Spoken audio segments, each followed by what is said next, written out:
দেখলাম চারিদিকে এসআইআর নিয়ে যে প্রবলেম একটু শুরু হয়েছে, সেই প্রবলেমের মধ্যে সুপ্রিম কোর্টে কিছু কেসও হয়েছিল, যার পরিপ্রেক্ষিতে কালকে সুপ্রিম কোর্ট কিছু রায় দিয়েছে। যে রায়ে আমরা দেখলাম BLA 2কে রাখতে বলেছে হিয়ারিংয়ে, লজিক্যাল ডিসক্রিপেন্সি লিস্ট বের করতে বলেছে এবং সেগুলো পঞ্চায়েত অফিসে, ব্লক অফিসে, ওয়ার্ড অফিসে টানাতে বলেছে।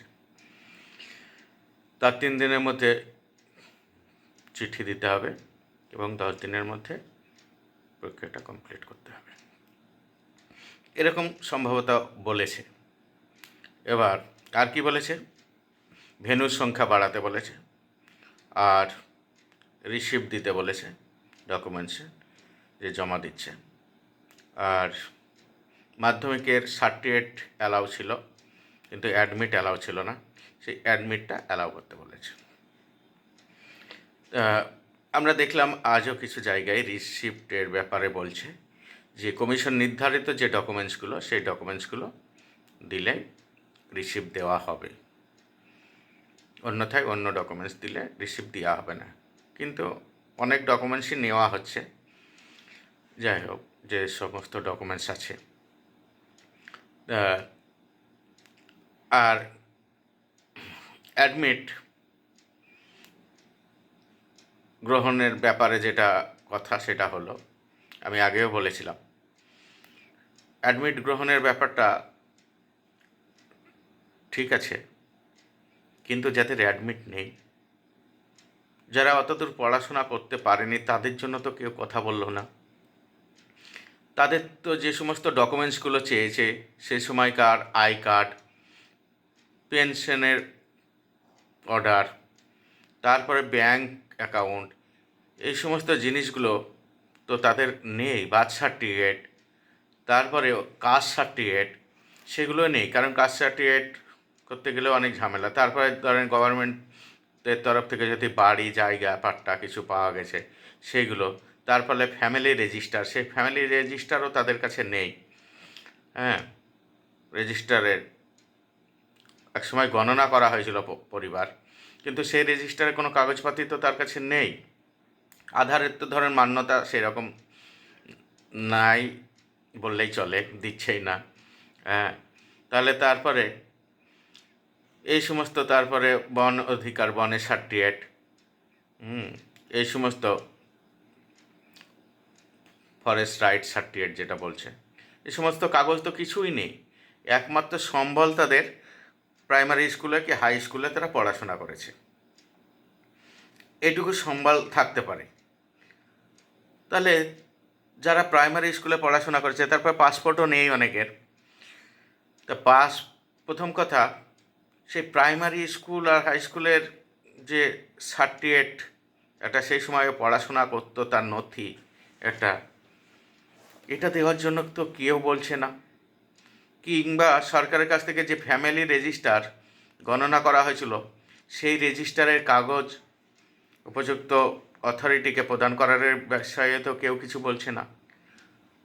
এই দুটো ডকুমেন্টস হলে তো সহজেই নামগুলো উঠে যায়, প্রমাণিত হয়ে যায় নাগরিকত্বের ব্যাপারটা। এই বিষয়ে তো কেউ কিছু বলছে না। মাধ্যমিকের অ্যাডমিট, আরে বাবা, যাদের অ্যাডমিট আছে, যারা পড়াশোনা করতো, তাদের অনেকেরই সার্টিফিকেট আছে, ঠিক আছে, অল্পজন ফেল করেছিল, সার্টিফিকেট পায়নি, কিংবা পড়াশোনা মাধ্যমিক দেয়নি, হ্যাঁ, অ্যাডমিট নিয়ে, তাদের ক্ষেত্রে ঠিক আছে। কিন্তু যারা ওই পর্যন্ত যায়নি, আগে কজনের পড়াশোনা করার ক্ষমতা ছিল? কটা পরিবারের ছেলে মেয়ে পড়াশোনা করতে পারতো, মাধ্যমিক পর্যন্ত যেতে পারতো? এটা ভাবতে হবে সকলকে। 8 পাস সার্টিফিকেটে চাকরি হয়, অনেক চাকরি 8 পাস যোগ্যতায় হয়, তাদের কাছে 8 পাস সার্টিফিকেট আছে, তাহলে সেই সার্টিফিকেটের কোনো মূল্য নেই। কারো 8 পর্যন্ত পড়াশোনা করেছে, তার কোনো মূল্য নেই, প্রাইমারি পর্যন্ত পড়াশোনা করেছে, কোনো মূল্য নেই। আর এমন অনেক লোক আছে যারা নাম সহিও জানে না, তাদের তো কোনো সার্টিফিকেটই নেই, অথচ তারা জন্মসূত্রে এখানকার নাগরিক, এখানে তাদের জন্ম হয়েছে, এটা সবাই দেখেছে, বয়স্ক লোকরা সবাই দেখেছে। অনেকের তো জমি বাড়ির ব্যাপারটা আছে পর্চা সরকার দিয়ে, সেটা কজন পেয়েছে? তাহলে তাদের কথাটা বিবেচনা কে করবে? হ্যাঁ, লিস্ট টাঙানোর কথা বলা হয়েছে, তাতে সুবিধা হবে হেয়ারিংয়ে। তারপরে ডকুমেন্টস রিসিভ দেওয়ার কথা বলা হয়েছে, সেটাও তো সুবিধা হবে। কিন্তু যাতে কাগজ নেয়, সে কাগজটা কোথায় পাবে? যে কাগজগুলো কারো আছে, যারা প্রাইমারি স্কুলে পড়েছে, এতে পড়েছে, আপনার হাই স্কুলে পড়েছে অল্প 2-4 ক্লাস, তাদের দিকটা কে ভাববে?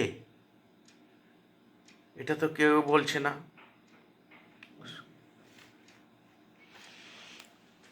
আর যেটা জন্য বেশিরভাগ মানুষের নোটিশ এসছে, মানে বাংলা নামের সাথে ইংরেজি নামের ম্যাচ করছে না। দেখুন, বাংলা নাম আর ইংরেজি নাম কিভাবে ভুল হয়ে যাচ্ছে সেটা বলেছি। এআইকে এক ধরনের যদি বানান লিখে দেওয়া হয়, তাহলে এআই সেই ধরনের বানানটাকেই গ্রহণ করবে, অন্যান্য ধরনের বানানটা গ্রহণ করবে না। আগের দিন বলেছি আমি, কেউ এর জায়গায় ও লিখে, এগুলো ওর জায়গায় এ লিখে, যেমন মণ্ডলে বানান, বিয়ের পর টাইটেল পাল্টে যায়, অনেক বিধবা হলে তাদেরও টাইটেল পাল্টে দেয় তারা, এই সমস্ত সমস্যাগুলো ঘটে। তাহলে এইগুলো এআই কী করে ধরবে? এই জিনিসগুলো এআই টিআই নিয়ে এসব হবে না সমস্যার সমাধান। এই সমাধানের পথ খুঁজতে হবে, ম্যানুয়ালি সমাধান করতে হবে। একটা হচ্ছে যে ধরনের নামের বানান লিখে আসছে, সেই বানানগুলো তার এক একটা ডকুমেন্টসে আছে, এক এক ধরনের মিসম্যাচ হয়েছে, সেগুলো ওদের দোষ নেই। সেগুলো যারা লিখেছে, আই কার্ডগুলো বানিয়েছে, ডকুমেন্টসগুলো বানিয়েছে অফিস থেকে, যেখান থেকে, তাদেরই গাফিলতি, এটা বুঝতে হবে। আর এআইকে বিভিন্ন রকমের বানান, বিভিন্ন টাইটেল পরিবর্তন, এইগুলো ধরার ব্যবস্থা করতে হবে। আর না হলে এগুলো মানুষ দিয়ে এইগুলোকে করতে হবে, এভাবে হয় না। মানুষকে হয়রানি করা এটা ঠিক নয়। অনেক মানুষের জন্য হয়রানি হচ্ছে। তাই অবশ্যই কমিশন, সরকার এবং সর্বোপরি আরও যারা এই কাজের সঙ্গে যুক্ত সাধারণ মানুষ, সবারই ব্যাপারটা ভাবা উচিত, ভেবে দেখা কর্তব্য সকলেরই।